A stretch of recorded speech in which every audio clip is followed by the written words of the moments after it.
I own thousands of books. I have books I'll probably never read. I've bought books because they were cheap, because they were beautiful, and occasionally because I forgot I already owned them. I know this sounds like a problem, but here is my confession. I really don't want to be cured. Today, let's talk about the strange habits of a book collector.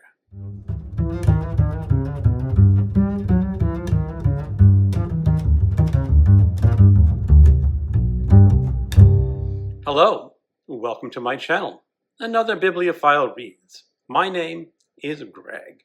Today I'm doing a tag created by Mike at Bibliophile Bookscape, Confessions of a Book Collector, with the subtitle, The Honest Things Every Book Collector Knows but Doesn't Always Want to Admit. I was tagged by Pat at Book Chat with Pat and Alan at Big Hard Books and Classics.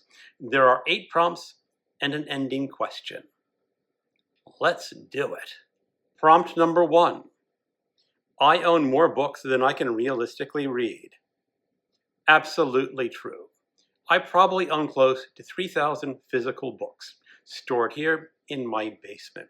I have 2,566 ebooks for my Kindle, plus a few hundred ebooks from independent publishers, Humble Bundle, Kobo, and other sources. I've also been a member of Audible for 21 years and have hundreds of audiobooks. Of course, I've read a lot of those books already, but in a tag video I did last month, What If I Could Never Acquire Another Book? One of the questions I had to answer was how long my library would last if I could never buy another book. I estimated it would last me until my late 90s, probably longer than my lifespan, unless medical technology improves considerably. So I can confidently say that yes, I own more books than I can realistically read. Prompt number 2. I've bought books just because they were beautiful. Yes, of course I sometimes buy books just because they're beautiful, or because I like the cover.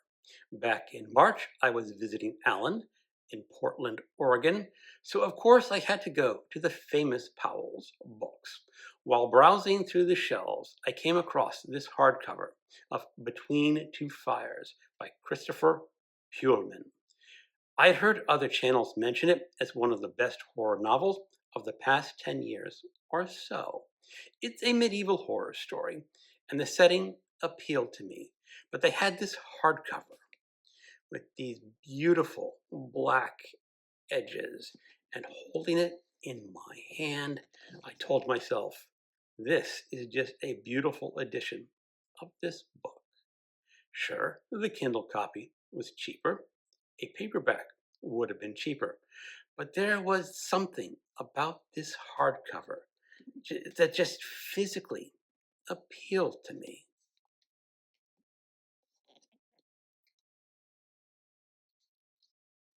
A few weeks later, when I picked it up and read it, I decided I probably should have gotten the Kindle copy.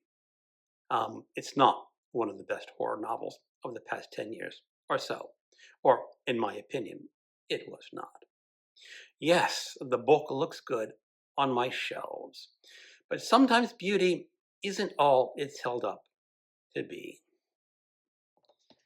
Longtime viewers of this channel will also know that I have a fondness for tawdry, pulpy paperbacks. Strip for Murder by Richard S. Prather, a Shel Scott mystery, has the kind of cover that modern-day publishers probably wouldn't tolerate. Presumably, some modern readers would also have a conniption fit if they saw it on the Barnes & Noble today.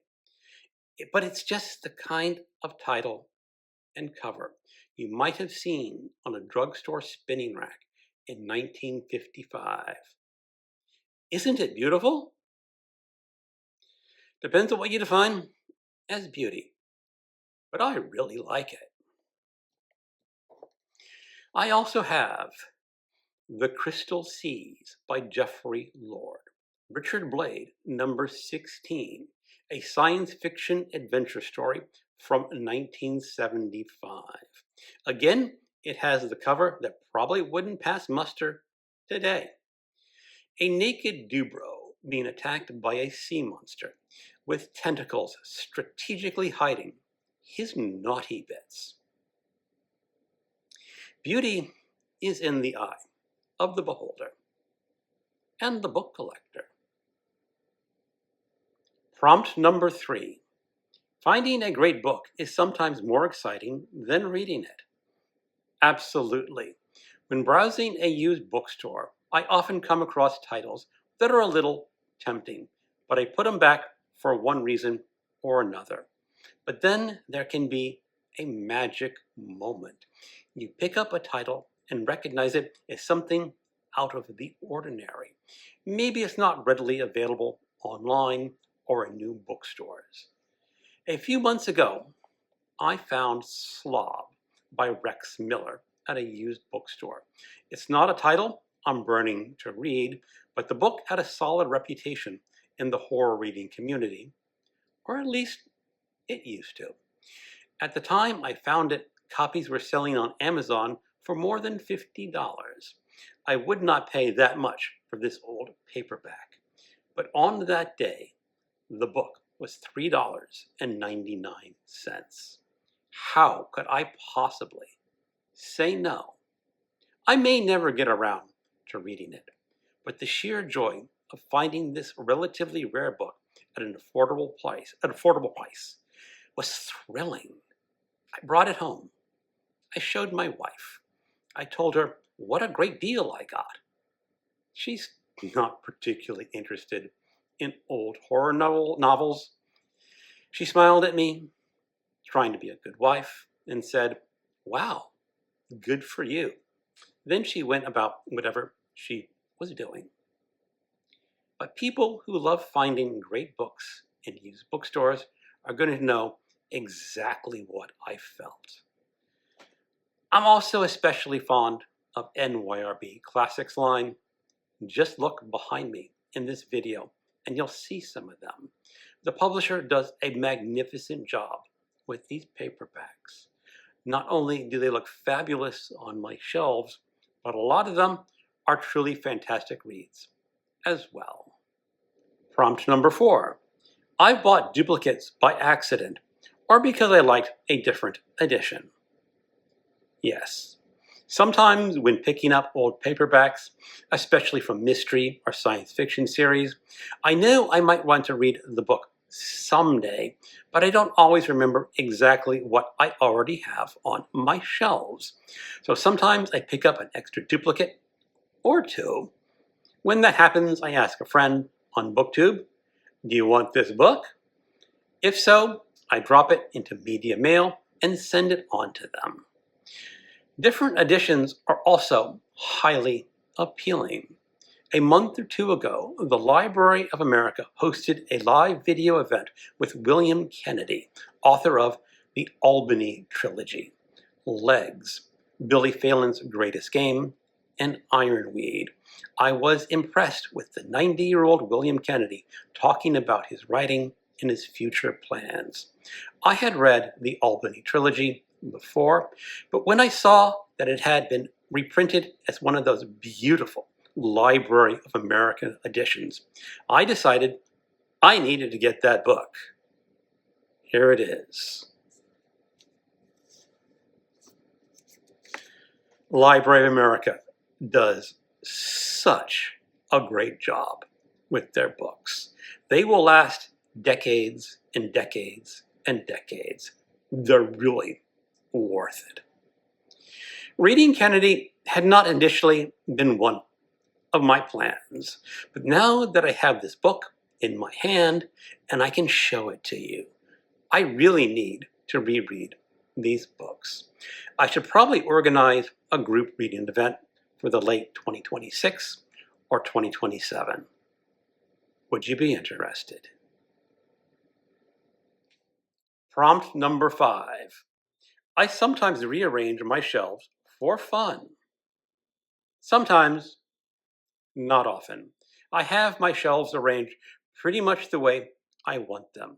I have my hardcover books, my trade paperbacks, and then my mass market paperbacks. I separate out my NYRB classics. I have shelves devoted to just poetry. Nonfiction has its own section. And then I have my jumble shelves where I put books that I'm not sure quite what I want to do with yet.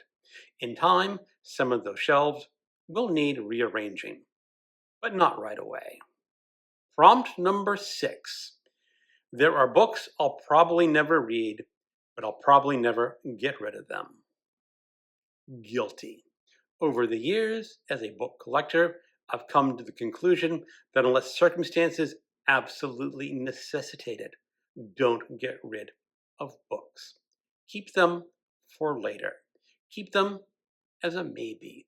Keep them for whoever will be handling your estate when you shuffle off this mortal coil. When I was a freshman, I attended New England College in Henniker, New Hampshire. A friend was going to sell some of his books back to the college bookstore. I offered him $1 for Gabrielle, Clove, and Cinnamon by George Amado.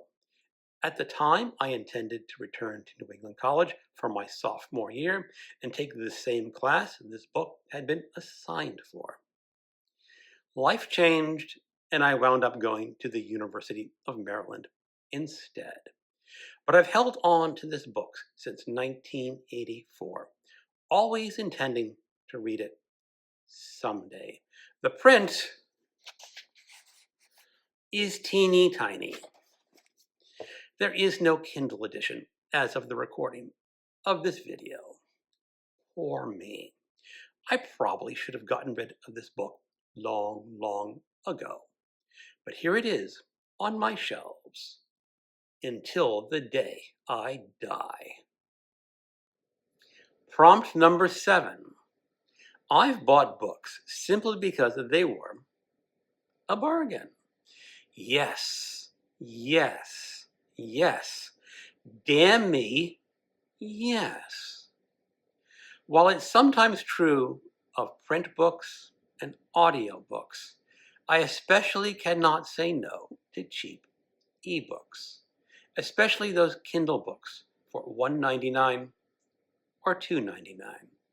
That's cheap enough for me not to worry too much about the fact that I may never actually read them. I just like the idea that I have them, just in case someday I decide I want to read one. Because otherwise, someday I'll look at the Kindle store and see that that book that was once $1.99 is now $14.99, and I'll tell myself, nope, not at that price. I'll pick something else to read. It's a problem with me. There's a reason why, starting every November 5th, I do the Read What You Own challenge, originally created by Criminali. This is a challenge where I'm not allowed to buy any new books until I read a certain number of books or a certain number of pages for books that I already own. Some years I tell myself I cannot buy another book until I've read 100 books I already own. Other years the challenge changes to I will not buy another book until I've read 25,000 pages of books I already own. It motivates me to look at my bookshelves or look through my Kindle for books that I've already bought in the past, and then actually read them. Prompt number 8. I like the idea of having certain books, even if I don't plan to read them soon. Yeah, definitely true. I think I've already covered a lot of this ground in this prompt. You know what I'm like. You know that I enjoy the fact that I simply have the book, whether it's physical, digital, or audio. It'll be waiting for me when the time is right. This reminds me of what Nassim Nicholas Taleb called Umberto Eco's anti-library. Eco famously had an enormous personal library, and Taleb used it to make a point about the value of unread books. A library shouldn't represent only what you've already read and already know. The unread books are valuable precisely because they represent everything you haven't gotten to yet, everything that remains to be discovered. In essence, the larger the collection of unread books, the greater the reminder of how much there is still to learn. I'm not going to argue with Umberto Eco or Nassim Nicholas Taleb. Ending question. What's one confession you have as a book collector? What's something you do you think other collectors would understand? This is who I am. I am a book reader. I'm a book collector. It's my passion. It's part of my identity.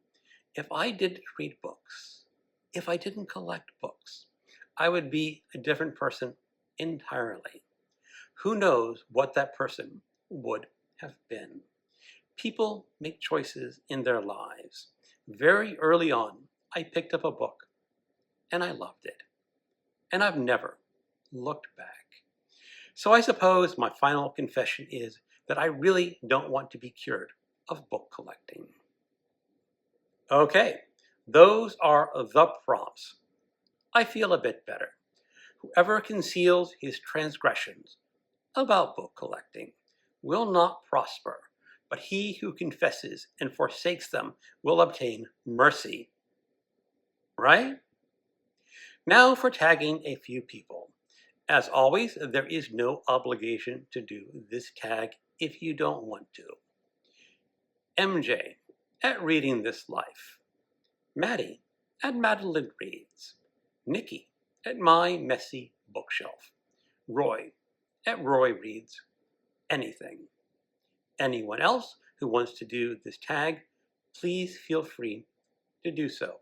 Consider yourself tagged by me. Thank you for watching, and as always, keep on reading.